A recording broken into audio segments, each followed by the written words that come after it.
All right, we're live again now. We're having a slight mic issue, but we've Yeah, sorted through it now. But yeah, yeah, man, it's good to see you. It's good to talk yeah, to you again. yeah. Thanks, Glitch. It's always a pleasure, mate. So like, I'll go back to what I previously said for those that maybe didn't listen. But I've been Couldn't following listen. you now. Yeah, couldn't listen. I've been following you now for a couple of years, pretty much via Twitter now X. And like I was always interested, man, because through the lockdowns and everything else, like there wasn't very much entertaining going on, and then we had you up there that was essentially traveling around and essentially living off the grid, and it was an interesting time, man. So it was actually good to see someone out there doing what they wanted to do. I was right in the centre of Brisbane, and it drove me crazy. And the idea of being confined was too much. So the last lockdown, the dog and I jumped in the car. It finished at 4 o'clock in the afternoon, 11 o'clock that night.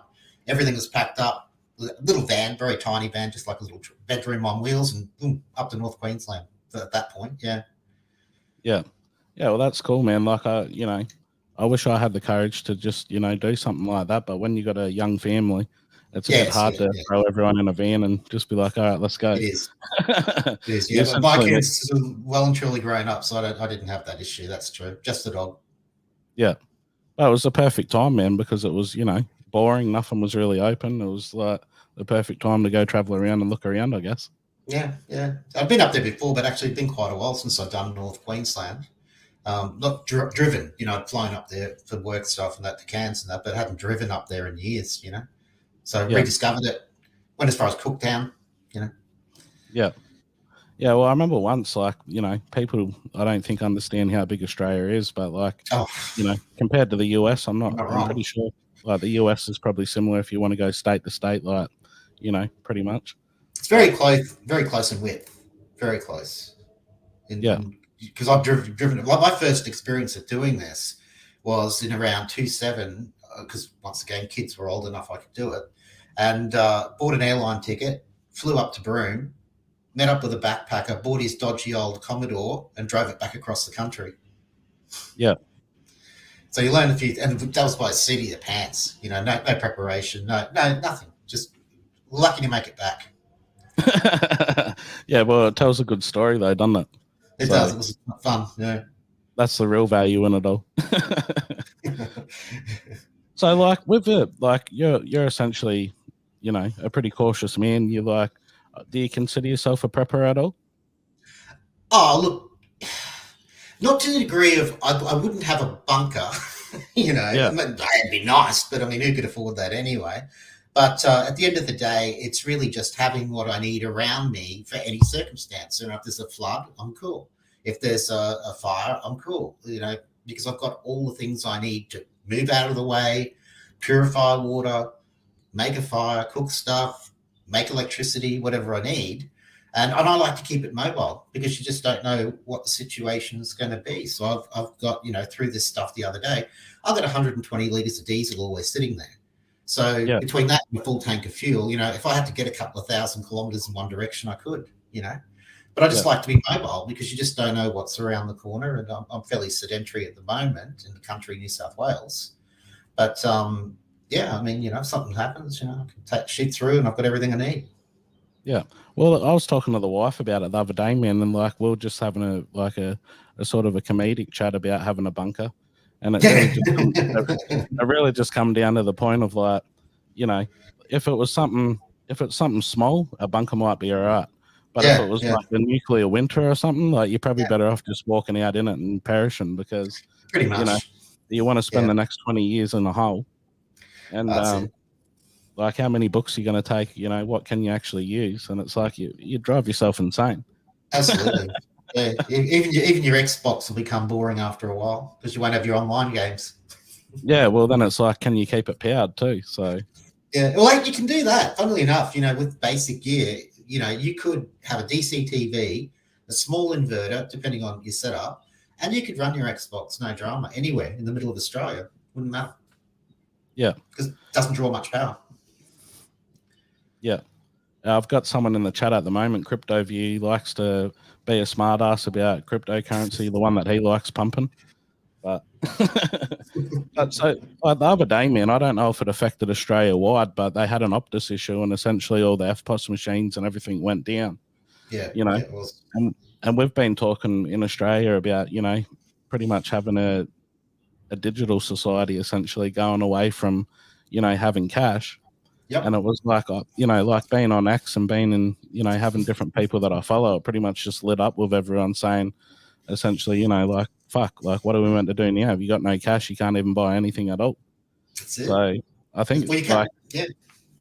I think it's changed the mentality of a few people just with that one day of the Optus dropping. You would hope so. That's what I said. I mean, if you don't get it now, that you've got to have some cash around, even if you don't use it every day, and it's got to be accepted. That was the best example imaginable. 10 million subscribers without their phones, without their internet. That's nearly half the country. And then even with the work I do, because it's a lot of online stuff, services that we use were down, so we couldn't even do business that day. Yeah. Yeah, well, we've got I don't know how to pronounce his name, but it says Ron Foster, the prepper fiction author, and Omni is one of my friends. So not one wrong. of your people are in the chat. Good on him. Yeah, he's a great guy. Yeah, worth reading his books. I've read them all. They're great. He tells stories, but he teaches you things while you read the stories. It's fiction, but not fiction. Yeah. Well, it's like, like if you don't have cash, man, and you don't have any sort of, commodities like on hand as far as, silver or gold or anything at all, like I'm in the crypto scene, and it's like, if you want to do a real amount of damage to one of these, first world countries, you're not going to use a nuke. You're likely going to use like an EMP or something like that. Absolutely.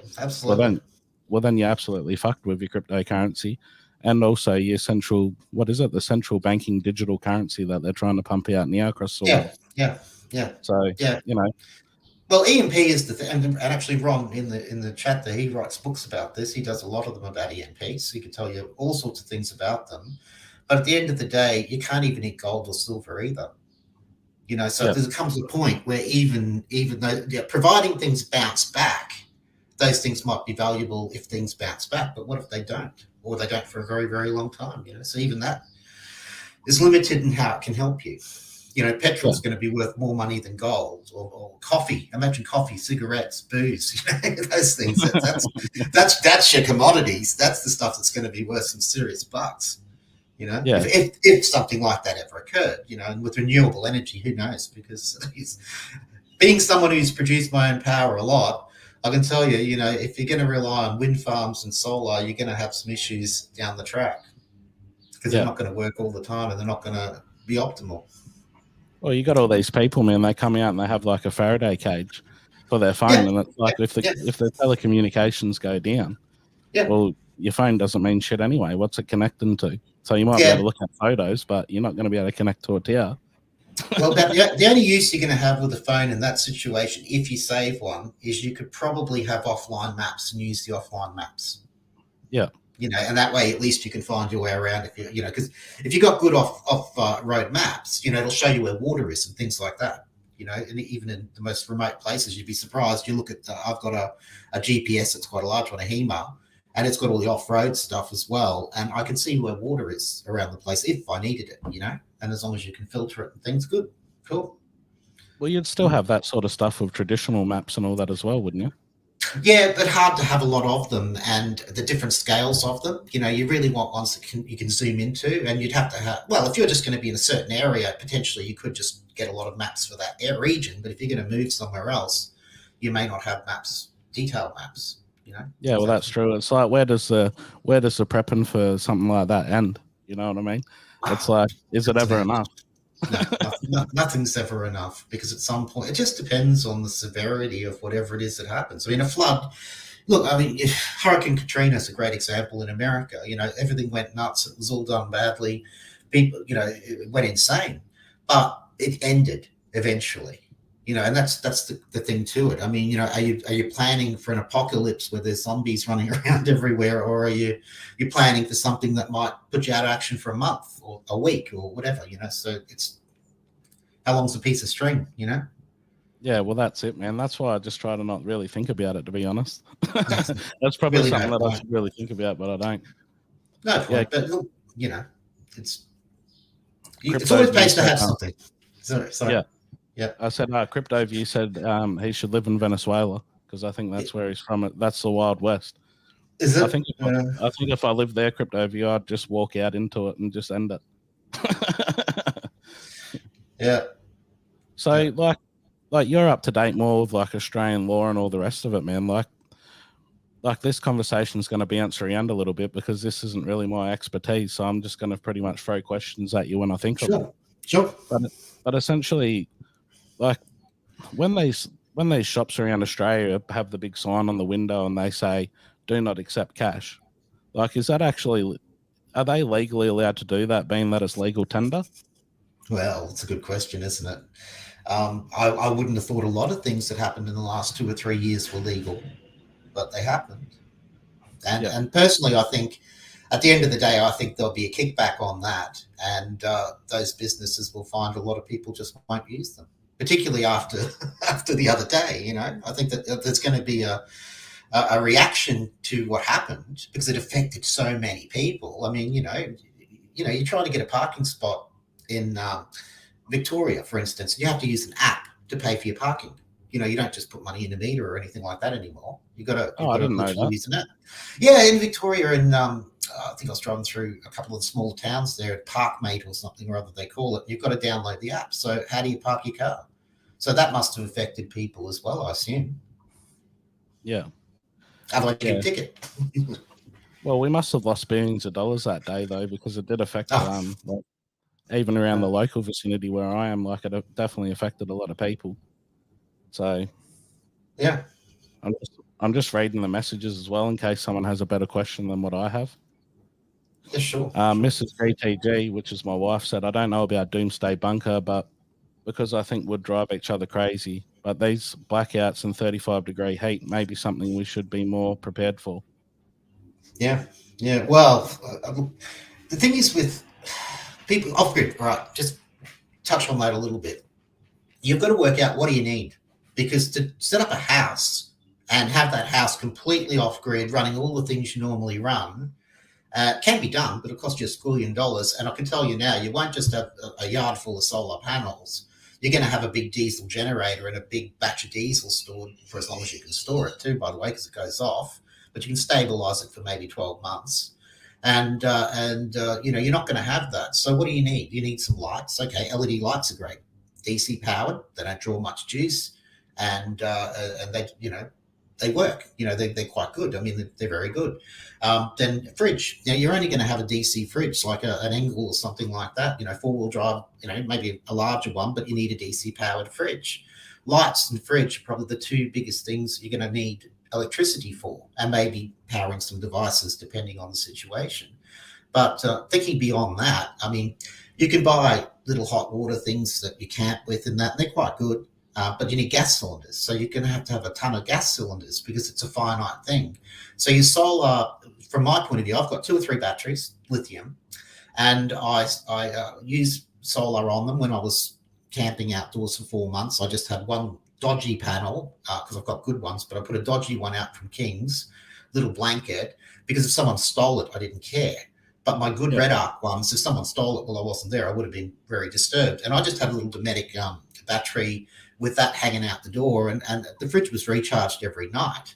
But what I did when it rained in that for several days, I've got a DC to DC charger in the car, 20 amps or 25 amps, whatever it is. I just swap the batteries out in the car while I drive around every day and top them up that way. Because you can't just rely on solar. You at some point, and I've got a little generator, it's an 800 watt. I can plug a AC adapter into to charge up the batteries, but that would be my only reason for using a generator, would be to charge batteries. And that's what you've got to look at. All your appliances need to be DC, not AC, because inverters chew up the hell out of your juice, and you might use them for some small things like, an Xbox, for instance.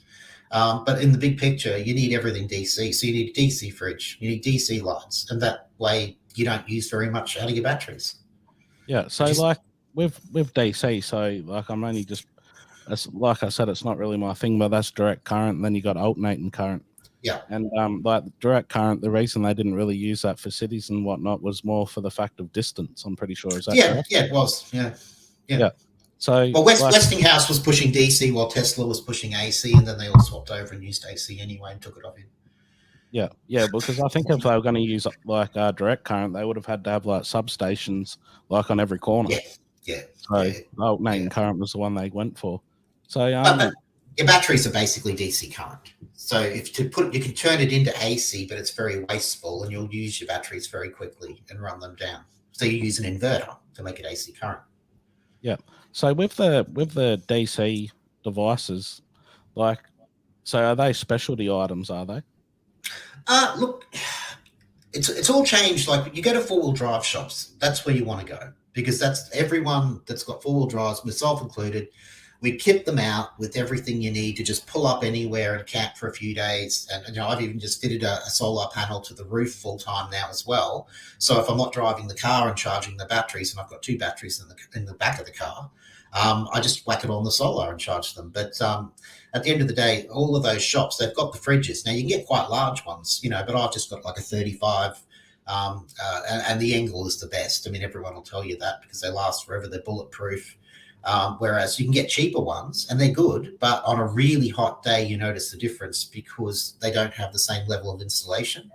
So they will tend to draw a lot more power trying to keep cool, as opposed to something like, you'll pay a lot more money for an Engel, but you'll have it for a lifetime or 20 years or something, And but those 4-wheel drive shops, all the lighting you'd want, all the cooking stuff you'd want, and you don't need to use gas. I mean, I was using Potbelly, like an Ozpig, which BCF do a lighter version, and it's pretty good. And at night, I'd just throw the wood in there because it was getting cold anyway. Then throw a steak on top of the char grill, and just cook the food that way. And that way, you're not relying on gas all the time because gas is finite. And if you're traveling around in particular, gas bottles take up a lot of room, Yeah, they would. So for the sake of trying to pronounce the name, I'll just say that his name's Min. Simple inverter for your car battery, DC to AC, is what he stated. Yeah. Well, the different sizes, you see. I mean, you can get a 2,000 or 3,000 watt one that'll run your fridge, for instance, like your full-size fridge in your house. It'll run a microwave. It'll run a hot plate, an induction plate. But your battery storage is the key, because you're going to pull so much juice out of that battery with the 3,000 watt inverter. Now, I've got a couple of 300 watters. I think I've got one 300, one 700, and one 2,000. But I'd never use them to capacity. I'm just using them for small things. Like if I really need to plug something in, it's not going to be a hairdryer or a hot plate or a microwave, which people in caravans do, because they've got a lot of storage, but they regularly plug into the caravan powered sites, shore power they call it, and they recharge them that way, because they've got built-in chargers and that they just plug in and it charges up the batteries, But if you're not going to have AC power, you need to look at how much power you're using and how much you're replenishing, and that's where having the car with a DC to DC, which charges from the alternator basically. It's not drawing from your batteries. The alternator creates current, goes through the charger, it converts it, and you need to have the right charger for lithium if you're running lithium. And these days I wouldn't run anything other than lithium, because you can run them right down. They don't lose current. They last you for years and years and years. And the same with solar panels. People don't realize you've got to run it through a regulator. And if you use the wrong regulator and not a lithium compatible, you're going to ruin the batteries too, or reduce their battery life. Yeah. So there are things you just don't stick a solar panel on a battery. Yeah, Min said your car lighter socket can only run 200 watts. Otherwise, you can hook the battery direct. That's right. So, like, for this sort of stuff, man, like I don't want to ask anything too personal, but for a basic sort of a setup, if you wanted to go out into a van or whatnot, and you want to live on the road for 4 months, you want to be able to cook your own food and have like minimum devices, like, what do you think the entry point would be for AED cost? Well, I mean, look, you need a battery first, right? At least one good battery. I've got two 100 watters. I can tell you that the J car ones are really good value. I don't know about the King's ones because I've never used them, but Yep. you can get like 100 amp hour lithium from J car if they're on sale, maybe for $500 or $600. Otherwise, maybe 700 or 750. They do a 120 watter as well.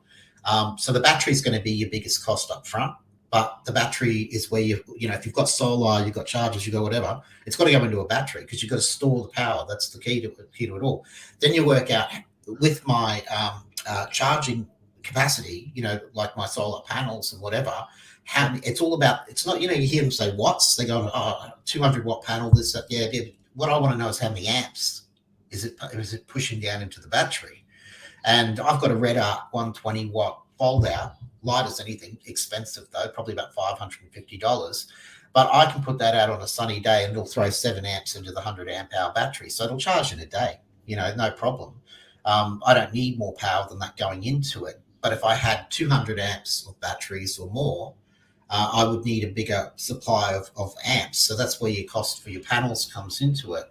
But, you can get, if you're not using them all the time, even the King's ones aren't that bad. They just won't last as long as some of the others. But the Red Arc, going back to that, I was in Port Lincoln and we were down on a cloudy day and I had 3 amps coming through even on a cloudy day, which was pretty, it's pretty good. So you get what you pay for because it's newer technology in the panels. There's older, they improve these things all the time, and the newer panels have got better monocrystalline. And so, all right, so battery, up to $1,000 perhaps, maybe less, depending on where you go. As I say, J car's pretty good. Probably anything from $200 to $500 for panels, depending on where you want to go and get them. King's ones will work if you're not using them all the time. Then you'll need a regulator, and I'm talking lithium batteries, not AGMs, because just think there's AGM batteries and that lead acid and all that. They weigh a ton. The deep cycle, because these are deep cycle batteries, but they weigh a ton. So if you've got those in the car, you've got 30, 40 kilos of just battery weight in the back, before you even start thinking about putting your other gear in there. So the lithiums are a lot lighter. But your regulator, I like Victron. I've got that. I think maybe $150 or something for a 15 amp, which is more than enough for me because I'm never going to punch more than, it's only 7 or 8 amps through them at any one time. You can get, I got a Matson a DC to DC. I think I got it for about, you can get Red Arcs. They're really expensive. They're really good, but they're really expensive. But I think I got the Matson one I got, which has solar input and alternator power, probably about $300 and something. But then I was lucky. I got a bloke to fit it for me, so it's wired in under the car, and there's a Anderson plug, which is what everything I connect is Anderson plug. I change all the plugs to that, which is just easy connectors, and I can just plug anything. There's a wire coming through from under the bonnet of the car, from the alternator back to the back of the car in the canopy, comes in through there, and that's just plugged into that. So any battery I want to charge, once again, I just stick the Anderson plug, put that battery in there for the day, driving around, charging it up, So if you're doing any driving, that's a good option. But if you're sitting still for a while, then you need to start thinking about solar. Yeah. So, what got you into this, man? Were you what made you decide to at least attempt to be able to live independently on the road? Was it something that, is it something you always wanted to do? Was it a book you read? Was it a lot of the stuff that's going on in the world? What triggered it? We all watched the Leyland brothers and, the Albie Mangles in the 80s. And who was the other guy? Malcolm Douglas, all those sort of guys. What it was I wanted to get out into the real outback, into the middle of Australia and places. And as I said, one of my first big attempts at that was in 2007, flying to Broome, then buying a dodgy car, which the car broke down eventually, not long after I got back. It was dodgy as hell. I think I paid $1,700 for this old Holden. And it was probably a 20-odd-year-old Commodore of this guy. The transmission was shot, the air con didn't work. It was pretty bloody dodgy. But we got it back across, and it's when you get out there and you start thinking to yourself, geez, if I broke down here, there's not that many cars in some of these places, and you're in desert, a lot of it, and some of it's not. People be surprised what the middle of Australia actually looks like. Because I've driven from Adelaide to Darwin, across from both sides, coming back from Western Australia and back, and all the places in between. And when you're out there, you realise you're pretty bloody vulnerable if you don't have what you need, and that's where people get into trouble. That's and then I've driven through bushfires, I've driven through floods at different times, so it's just having what you need to do it. But it's just also, if I find a spot and I think, well, I'd like to stay here for a while, I can. Yeah. I don't need to be any. I mean, I even carry a porta potty, so I'm good for the toilet. Yeah. Well, I've seen a lot of people in the past, they've made the argument of Australia's so big, just let everyone in. And it's like, well, if you look at all the cities, it's all coastal. Like, if you want to go live in the middle of Australia, good luck to you. Yeah, because, good luck to you. Yeah. Most of it's essentially inhabitable. Yeah. Look, if this comes down to, don't want to start the big climate argument, but you hear about the CO2 thing. What I keep saying to people is, well, hang on a minute. If you actually drove out of those cities and had a look around, you'd realise we're almost net zero already because the bloody place is empty. Yeah. There's nothing out there. There's no one living. There's little towns with 200, 300 people here scattered around the place when you're in the middle of Australia, and they're a long way apart, Yeah. There's no pollution out there. There's nothing. Maybe the odd mine, but, that's about it. And that's the top up I got lost in the Pilbara one day on my own and just coasted into Marble Bar on fumes. Literally, once again, that was a situation where I probably wasn't as prepared as I should have been, and that was another education thing. So I ended up taking a wrong turn and ending out in the middle of nowhere, out in the Pilbara, and I should have had extra jerry cans and things. I didn't. Yeah. Well, I can't remember the exact reasons, man, but I'm pretty sure we're like CO2 neutral just for the fact that we're an island and have so much water around us. Yeah, it's just. So I think most of it's all filtered through anyway. And, like in relation to this CO2 stuff and all that, like the only thing that I'll say is, good luck telling China or India, which are developing nations, and they're going through the industrial era to not be producing carbon. Yeah, well, that's if you want to protest, go protest at the Chinese embassy. That's right. Because you're not doing it. There's nothing that it's such a small amount. Australia is not a blip on the radar for anything, and even demanding they end wars and things. Who gives a damn what Australia says? We're no one. We like our country. We think we're somebody here. Yeah. But on the world stage, you're cutting out a little bit, but I think it's coming back in now. So I'll just read some. It seems going away. Yeah, I think it's all right now. So Min said, with solar or battery, etc., you first must ask yourself what you're trying to run. He also said, so for me, I run lights. A portable ice maker only pulls 100 watts. Recharge my walkie-talkie. Get some piezoelectric lighters. Biggest thing, pull power. 12-volt truckers electric blanket. Yeah. But he also said my military survival training was a knife and 2 matches for 2 weeks, so I don't think solar much. Yeah. Well, I'll tell you now. I mean, if you're going to have only one thing, well, 2 things, okay? 2 things that you need before you have anything else. A good knife, and I mean a knife, not a kitchen knife, not something ordered from bloody Amazon. There's, you can go get on the website, the knife shop in Brisbane, and places like that. Get yourself a good bushcraft knife. And we're talking a knife where you can, you can get a small bit of log, maybe like that, and you can baton it, put it across the top, get another bit of wood and split it into kindling and stuff like that. That's wood, being able to manipulate wood if in a survival situation, create, burnable timber, if you like, and feather it to try and get off some thin slivers so that you can then use a ferro rod and start a fire. But I'll just tell you another thing, and everyone goes on about ferrocene rods, which are great, but I'd still carry a couple of bloody lighters because I'm not going to sit there scraping away at something trying to start a fire if I've got a lighter. So a couple of big lighters don't go astray. Yeah. But what about the old Aboriginal way, man, of just trying to create friction and start a fire? Yeah. Well, if you want to do that, you can, but I'll carry a couple of lighters with me. Yeah, well, I've actually tried it. But the only other thing you really need, because you can make shelter if you've got those nights, because you can create some sort of a lean-to or shelter to get yourself, and you create a fire to keep warm. A pot. So you can boil water and make it drinkable. Yeah. Well, I've actually like a while ago, man, like you know how you up late at night and they'll have those commercials trying to sell you something.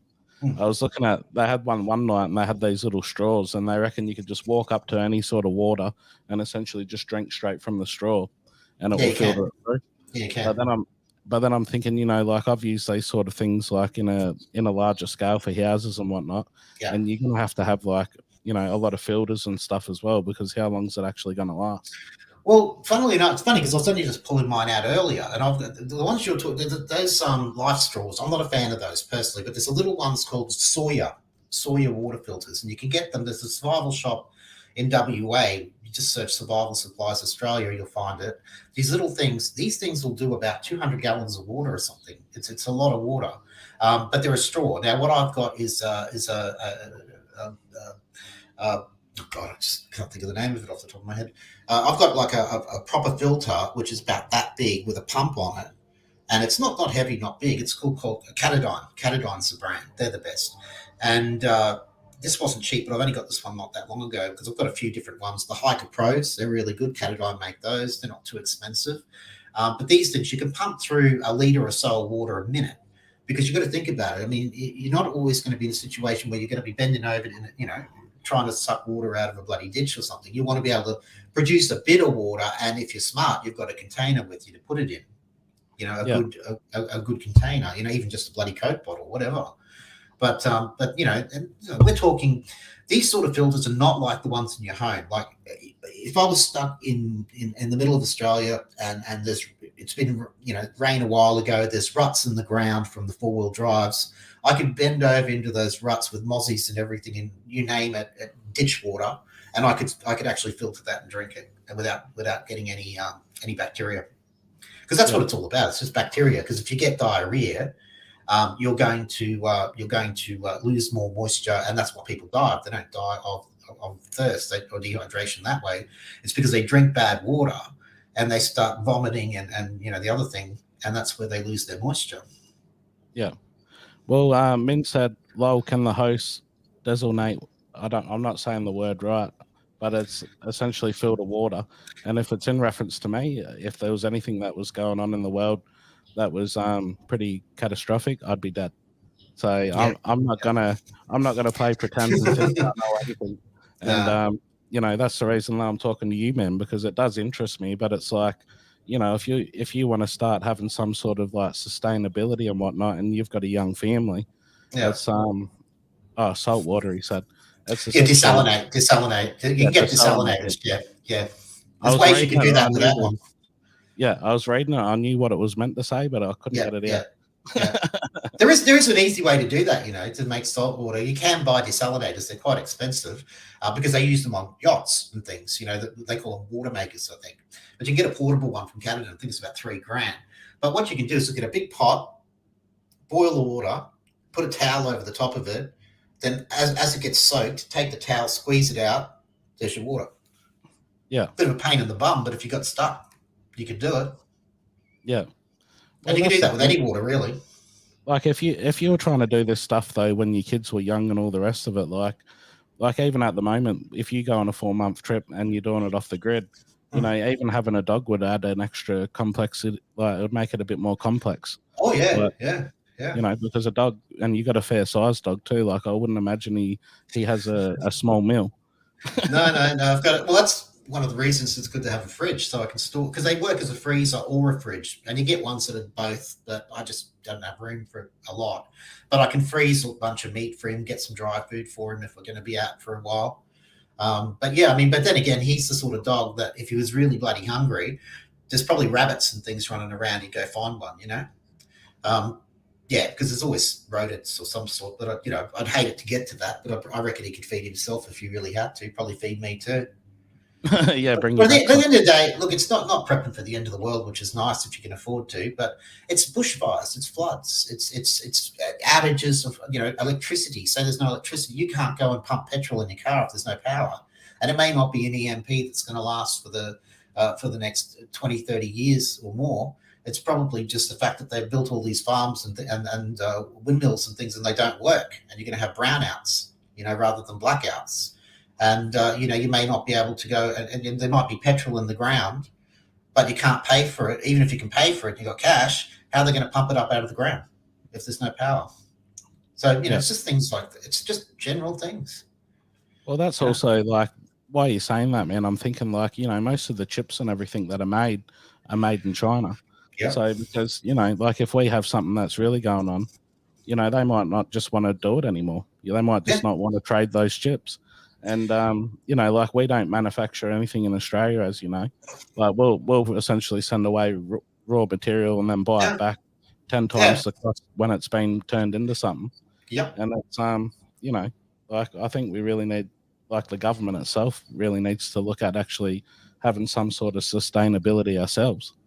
Because if something like that does happen, you'll be held hostage.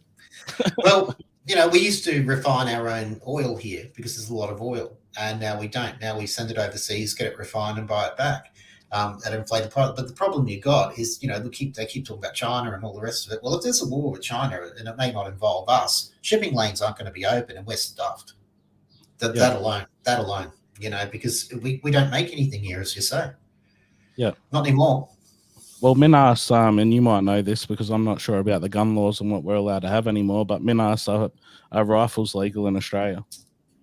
If you belong to a club, you can have them, but there's very strict things on, and they vary state to state, as a matter of fact. But I don't have any because obviously I'm traveling and you can't travel with them anyway. And even, maybe locally, but you've got to have a reason for all these things. But if you belong to a gun club or something, you can have a certain amount of bullets, you can have a certain weapon, it's got to be locked away the right way and all the rest of it in a gun safe and all that, which in the country you see gun safes for sale at Bunnings. But the other side of that is, I think with farmers, if they've got 40 acres or more, that they're allowed to have them because they've got to put down livestock or whatever, or chase off, whatever that way. But where the limitations are, like I was in Young, which is a small town in New South Wales, and there's a really, really big gun shop and everything there, but it's for the farmers now too. And some of those weapons look pretty impressive. I was like, geez, is that even legal? But apparently they're just, all, it's like the knives, big show, no go. But it's really just what kind of guns you can have, more so. You're limited in what you can get, and you're never going to be able to buy much ammunition. Well, I'm sure people out there do make their own or whatever, but in reality, I mean, you can only have so many rounds, and you've got to, and you've got to have a current gun club license, and you've got to go to it regularly and all that sorts of stuff. So yeah, you can have them, but and the problem you've got is if you wanted to use them in self-defense, there's no special consideration given. No matter what your situation, you can't use them, even if you're attacked by a gang of 15 people. Yeah, I'd say if you shot someone, if they come to your property and you did have a license to have a gun, I think you'd probably get done for manslaughter. You would. In Australia. And another thing as well, like, in Australia, if you do have guns, the police can just rock up at your door anytime and essentially ask to look at your gun cabinet and look at where you're putting everything. And they can. They'll essentially revoke your license if anything's out of place. Well, I haven't touched a gun since the 80s, and in those days you'd go down to Kmart and buy one over the counter, then head down the forestry and shoot up the old cars and put up some targets, and that was fine. No one cared. No one got hurt. And you literally, I remember going into Kmart and they had them all, a gun section in Kmart. Mm-hmm. And I don't remember hearing of any real problems with anyone having guns. Well, I'm a millennial, man, so that was definitely before my time. Like I was pretty much on the cusp of when I was like 18, where they had to build the trough underneath the bars at the local pub where you could flick your cigarettes into. And, that lasted a whole of a year, and then it was separated places, like designated smoking areas. We were saying that it's incremental, get you used to these things, and it happened pretty bloody quickly once they started that, right? Yeah. But I know in Australia we can have like compound bows, we can have normal bows, but we're not allowed to have a crossbow. No, not allowed to have a crossbow, that's right. Yeah, I don't know, man. Like, I'm not the hunter type at all. Like, I like the idea of it, but then once you'd go out there and try to actually do it, like, I don't know if I'm too essentially privileged and of having a relaxed life that I could handle that sort of scenario. Well, you go to somewhere like Wagga, around that area near Wagga. There's some, proper big hunting stores there because they do a lot of hunting out there, pigs and things like that, and so I think some deer as well. But the thing is with these bows, and I've had a look at them, right? I thought, would I get into that? They're bloody hard to use. That's why they let you have them because you need a lot of practice to be able to use one of these things effectively. They're not. It's not a simple thing. You just don't go, I'm an archer all of a sudden. You need a lot of practice to use them, to set them up, particularly the ones that are high powered because they've got all these recurve things and gears on them and all sorts of things. So I looked at it and thought, Yeah, well, I think too much hard work. My old man taught me how to use a recurve bow. Yeah. And, like I was probably only around 12, 13, and they are hard to pull back. Like I've used like a compound bow as well, like only a small one, and that makes life a lot easier. But it's once again, man, like we live in this sort of privileged place where, like, if I was using a compound bow, I might be able to shoot it and be accurate. But if that mechanism shits the bed, I don't know how to fix it. Then I've got something that I can whack you with. Yeah. Well, to say you do go out hunting though, you need, and I've actually not done a lot of it, but I've read a lot of books, watched a lot of videos, and there are a lot on. I think they banned some of them because it just gets insane on YouTube sometimes. Shouldn't say that, I suppose. But at the end of the day, you got to know how to process the meat. It's not that simple. You cut it the wrong way, you contaminate all the meat. Especially if you nick the intestines and things like that. And you've got to bleed them out. And skinning them and all that. You've got to do all that to get the meat. And people who don't know what they're doing just waste. Which isn't right for the animal. If the animal's food, basically you need to know how to do that. So even just being able to shoot something isn't going to necessarily feed you very well. Yeah, I think for me, if it really come down to it, I'd probably go to the Mallee, and I'd be looking for fresh fruit. Fully. Good place for it. Yeah, but you can get. Yeah, but you head down the rivers, the ones around central New South Wales, and all leads back down to the Murray anyway. But in a pinch, I'll tell you now. Tastes like shit and some people like it, but you can get a lot of carp. You can catch carp because people, where I go, some places, you see a dozen carp just thrown on the riverbank because they're a pest, right? They're an invasive species. And, if you really got stuck for food, if you've got a water purifier, because those rivers are fresh water, you purify that water and you fish for carp, you can eat and live for a while just doing that. Yeah. Yeah, I don't know. And the Murray rivers, I don't think I could eat carp, but I know that I don't know if it's true or not, man. But like the old folk tale and all the rest of it was that the English knew ways of being able to clean them out and eat them properly, because it's essentially look, I've never eaten it, but I've seen Asian people who sit there by the riverbank asking people if they can have it. I've actually watched a couple of European cooking things where they eat carp. I don't know, I've never had it, but I'm hungry. What would you eat? So we got a couple more stuff. So Min said BB guns and pellet guns. I'm not sure if they're legal here. I think you'd still need because they call them an air rifle, so you'd still need a gun license. So slingshots. What do you say? You could got tons of rats, food, procurement. Slingshot, think you can call them hand catapults. I think even a slingshot here is illegal. I go into a lot of these shops, so I see what you can buy, right? Because it's one of my things. I mean, I go in every shop looking for fishing lures because every place you go, they have different lures. So I've got lures for everywhere. All right, got air rifles, BB guns, and all that. No, they were banned along with every other gun. We used to have those when we were 7 or 8 years old and do target practice down the backyard. So why they're illegal, I have no idea. You can buy slingshots, but you can't buy the ones that go over the wrist. If you know the difference, okay, you can buy them. You buy the ball bearings and everything, the ones that sit in your hand, and they've got a bit of a grip, right? But the ones that go over your wrist, where you've got real accuracy and real power, no, that you can't buy them. Yeah. He also said, Omni, read Old Fat Survival Guide. He can catch a fish on a twig. He can. Yeah. Old Fat Survival Guide, yeah. So, GTG asks, Omni, how old are your kids? What are your thoughts on the current education system and the mindset of the youth at the moment? Look, my kids didn't buy into a lot of what goes on. The youngest one's probably 28, 29 now. So, they're not kids, but I can still call them kids. Got grandkids now, and that's what worries me more because, everything they do now, and it's not necessarily mRNA, but to go to kindy or anything, they've got to, they're pushing them all to get vaxxed with various things, which, I think my opinion on those topics is pretty clear from my tweets.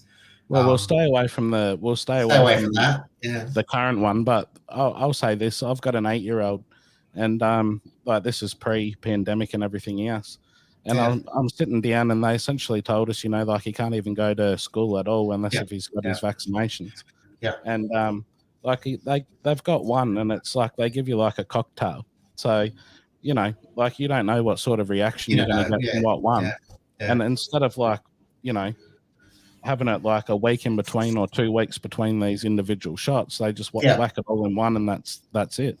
Yeah. And the one that bothered me is that they were giving them like it was for gastro, but then one of the symptoms from the injection was it would give you gastro. Mm. And it's like, well, why put that shit in there at all? And then it had like symptoms that it could give you bowel issues and all the rest of it. It's just not worth it, Like, I know that gastro is pretty shocking in the third world, but that's something that we can manage pretty easily via IV at the hospital, to keep the fluids in. Look, we got those things when we were kids, and we got better. You drank flat lemonade, and you ate dry toast, and all sorts of things. And there were things that people just knew to do when I was a kid. And you got chicken pox, you got the measles, you got the mumps. And once you had them, you're all good. They used to, in the day, if a kid got chicken pox or something, all the parents would bring their kids over so they all get it to get them all past it. Because that was a normal part of life. You get chicken pox, and that's it, big deal. But once you get these things once, your immune system is there, and you never get them again. And I'll be perfectly honest, people of my generation, of Gen X, right, and Gen X were the most neglected kids on the planet. That generation, you've got no idea. I mean, the boomers were the most negligent parents imaginable because our parents were boomers, and people call us boomers. We're not boomers. We had to fend for ourselves on everything, and we didn't get all these shots. We didn't get, any of this stuff, and we were fine. I don't know any kids that died of anything when I was at school. I don't remember any obese kids at school. Yeah, at all. Because there weren't. We'd eat basic food, and it was, we didn't live on McDonald's, we didn't live on Kentucky Fried Chicken and all those things because we weren't given it. Even if they did exist in that at that time, and it was real food back then, but we didn't get it. We weren't given any of that stuff, And our generation is quite healthy, I think the only ones that gets, So based on GTG's question, like, what do you think about, like back when we're like, I don't know, like I guess I'd be considered like an older millennial, because. Like I was sort of on the cusp of where everything was going to shit and changing, and we're losing rights and all the rest of it, and I could see it, and my parents were pissy about it. So, but like as far as like school and stuff, like I know when I was in primary school, like I never got told about sexuality or any of that sort of stuff. Like I've got a young son at the moment, and like they're talking about it in year 2 and 3. What's the reason, do you think, behind this, like trying to sexualize children at a young age? What's the cost benefit here? You know what I mean? Like the thing is, all right, it's the breakdown of the family unit. It's a communist tactic, and then people can bitch at me all they want, but this is what they did in places like the Soviet Union, because we all remember that. We remember, every day you could have been blown up by missiles, because that's what it was when we were kids. So maybe that's why we grew up a bit differently. But at the end of the day, the non-gender thing, for instance, and that there's no mummy, there's no daddy, there's no brother, there's no sister. It's all part of that. So it's a breakdown. And, whether you're Christian or not, and this is a lot of people, misunderstand me when I say this. Our society is based on Christian Judeo principles, not Judaism. There's a difference, right? But the Bible was, the King James Bible in particular, if you're from an Anglo country, was the foundation for laws, for constitutions, for everything, right? That was what it was all based around. So the idea of you don't do this because it's bad, came from that belief. So what has happened, and the family was the central thing, and most of your education in the day came from the family, and you just went to school to learn to read, write, and stuff like that. Basic things, unless you're going to do something else. But at the end of the day, most lessons of life came from the family, and it was up to the family to address things like sexuality or whatever. You'll go blind, if you that sort of stuff. But so it's a breakdown of that societal structure, and that's not an accident. That's what this is, and it's because it is trying to depersonalize and take away the value system, and we're seeing that with immigration too. But take away our way of living that we've lived for centuries, and our belief systems and things, and replace it with something that's not so cool. So do you think it's more of like if they teach these things at a younger age and like they try to tap into more of the emotions and all the rest of it, it's just more of a control mechanism? It's like easier to sort of manipulate the mind when it's young, so then they're used to following instructions as they get older. Is that essentially what it is? Indoctrination. There was a Hitler Youth. Stalin had the same thing. I had a girlfriend who was Russian, and she was telling me her grandmother used to tell her that when they went to school, when they did certain things, Uncle Joe would have lollies drop from the ceiling in the classrooms and things. It starts young for a reason. And let's face it, I'm no lefty, but all the people who are, well, I won't say all, that's probably too much, but a majority of people in education are lefties. And this is what they believe. They have a different way of looking at the world. It's the Saul Alinsky approach, and I don't agree with it. Now, if other people want to agree with it, they can, but don't inflict it upon the people who don't agree with it. But they do. Yeah, well, that's the thing, it's like most things. Like, I don't mind the availability of certain products and all the rest of it, but at the same time, what I do for me is what I do for me. Yeah. So that's not anyone's business. But that's what a conservative is. It's somebody who wants to take responsibility for themselves and make their own choices. That's all it is, and that's unacceptable in some people's view. Yeah, I'm just reading what Min said. He said Canada First Nation schools, Indigenous Indians, etc., teach ways to kids, but public schools no. Yeah. So that's sort of similar to here in a way, like where you got your private schools and your public schools, because the private schools won't touch on any of the sexuality stuff pretty much at all, unless if it's like high school, and then it's like teach you about God and whatnot as well. Like you don't hear any of that at all through public school. But as far as I think with the public schools though, they do sort of push more the Aboriginal heritage stuff, like the teachings about the culture and everything, which I think they could probably do a little bit more in the private schools as well. But at the same time, like I remember when I was at school, I was thinking, do I really need to know this much? Like it would be cool as well to learn about, the Roman culture or, what England used to be back in its heyday. You know what I mean? So, but that's just personal preference. So I can't talk for everyone else.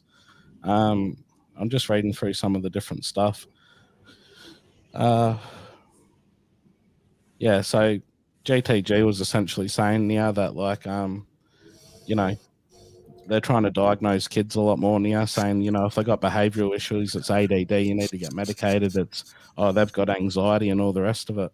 So I don't really.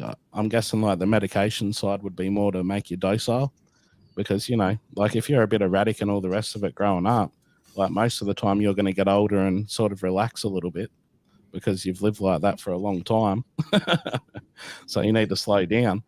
But like the way the world we're living in now doesn't make sense to me at all. And like I'm not even a Gen Xer, man. Like I said, I was sort of on the cusp of seeing it all go to shit, and it's no one's really done anything at all to stop it. So I guess it's just the trajectory we're going on. Look, when it comes to, all I'm going to say is I'm going to use myself as a control group. They're still there. I thought I got glitched. Control group, my generation. What what ADHD, what autism, what everything. Never saw it. Don't know what they're talking about. All these diseases they worry about. Where were they when I was a kid? Why has it all only started?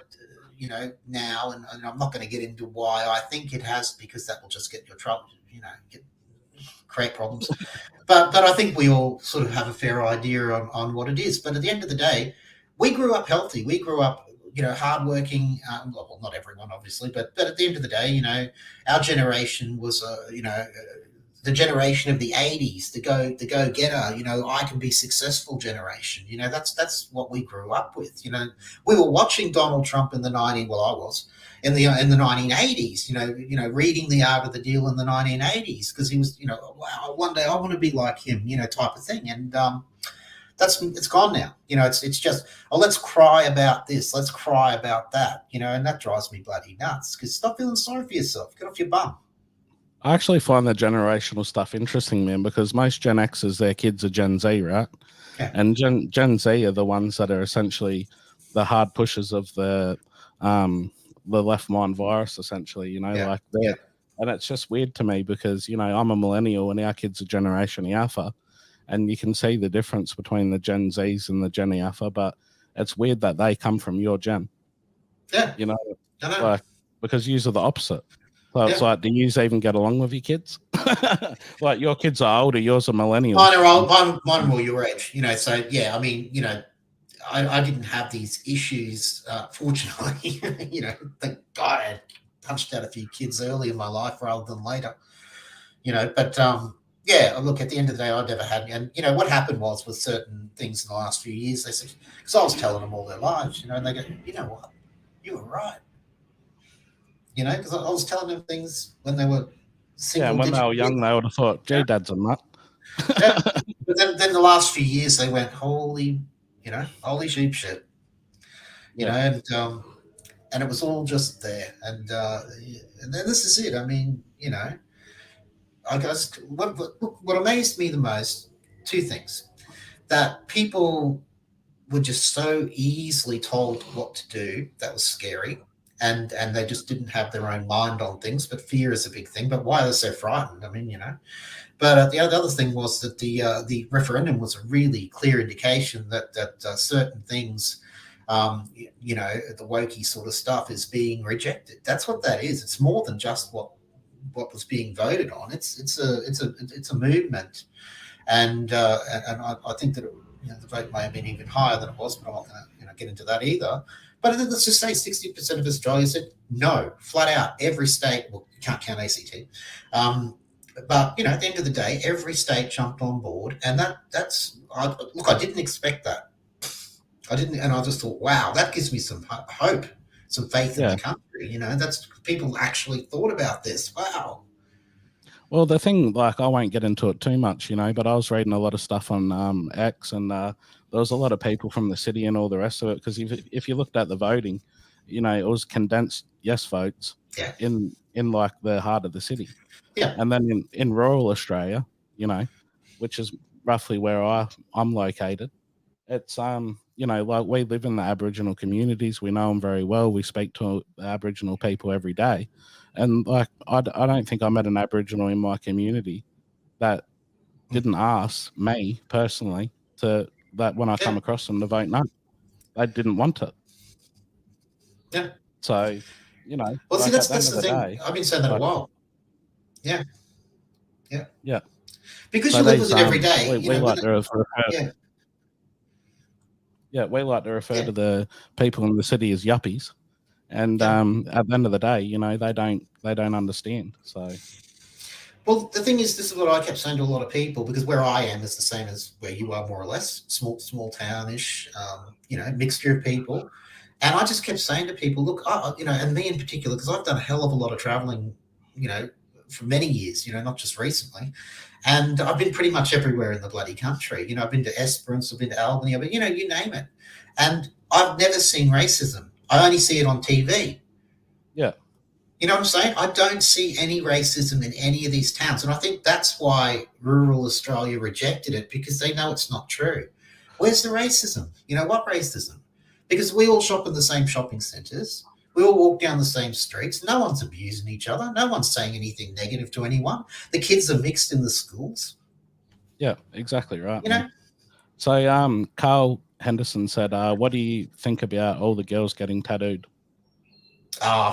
Look, I'm not a fan, but to each their own. I mean, I'm not a fan. One of my daughters has got a lot of them. She loves them to death. I mean, my choice. I've got no tattoos, but if women want to do that, I mean, what are you going to do? It's what it is. Personally, I'm not for it or against it. I just wouldn't get any myself, and I don't. Yeah, I find it amusing, and I wonder if you do too, because if you go back in your gen, like if you had tattoos and you had your hair dyed and all the rest of it, it was more of a rebellious fuck you to everyone. It was. It was. Yeah. And that's been taken by the lefties, and if you got blue hair or something like that, you're essentially considered that. But what I find interesting is I see a lot of police have got tattoos. Yeah. I see them with sleeves and things, and I think, well, there you go. That's that would have been a no. I don't know how long ago, but it, certainly when I was younger, it was no way in the world. They couldn't even grow facial hair back then. I don't think, the constables and that. Yeah. Well, Min said most people don't even know their neighbours now, and I'd agree with that. Yeah, I agree with that. And, I don't know mine. Yeah. And JTG said, I feel that being more of a traditional looking woman is actually frowned upon. Yeah. That's a cultural thing now. So, well, look, the biggest thing under attack at the moment is females. That's where I think it's a tragedy. That they're trying to destroy the idea of a real female. You know what I mean? That's what it looks like from where I sit, and it's it's just crazy, But the thing is, once again, the vote on the referendum, I think that was a vote against that too. I think it's a lot deeper than just that question that it was a pretty convoluted question, but I think it's a rejection. People don't want blokes dressed as women in the same change rooms or toilets as their daughters, and that's a fact. And nothing's going to change that, And if you do, then I don't know what's wrong with you, Yeah. Well, I've had this argument with friends and stuff before, and I'm not really a person that likes public displays of affection at all. So, like, I don't want to say same sex. I don't want to say, generalize man and woman and all the rest of it kissing in a park. Like, I don't think it's appropriate for kids to be looking at that sort of material. And, that's. Yeah. But at the same time, if you want to be, a homosexual or anything like that, well, by all means, do what you do, but don't shove it down my kid's throat on mine. Exactly. So, exactly. It goes back to everything else, man. Like, things can exist and choices can exist as well. Yeah, the privacy of your own home. Yeah. Keep it to yourself. That's fine. I mean, I don't care what, if you're in love with a fence post, I don't care, but I don't want to know about it. Yeah, I don't want to know what the benefit is for being in love with a fence post either. Exactly. So I'm just flicking through the chat now, man, because, I knew that it would be a bit of a scattered conversation because that's generally how my mind works. I just jump from one thing to the next. So I hope it hasn't been hard for those listening. But you've been a good sport anyway, Omni, being able to keep up with it all. JTG said, I actually don't want girls in the boys' toilets either. No one says that. Definitely a hard task making friends if you wear a cross. Yeah, it's actually, like the things that used to be the standard have just all changed within like the last 10 years. That's what we're talking about. That's the breakdown of the family unit, the taking away the definition of mother, father, which is a huge thing, massive. That they're trying to do. They're trying to depersonalize everything. I saw something the other day, which I thought was really probably getting out there. One of the most, how could you listen to this? Abortion rights for trans men. Yeah. I saw that. I was like, what the frig? Yeah, you're kidding me, aren't you? You know, you got to be having me on.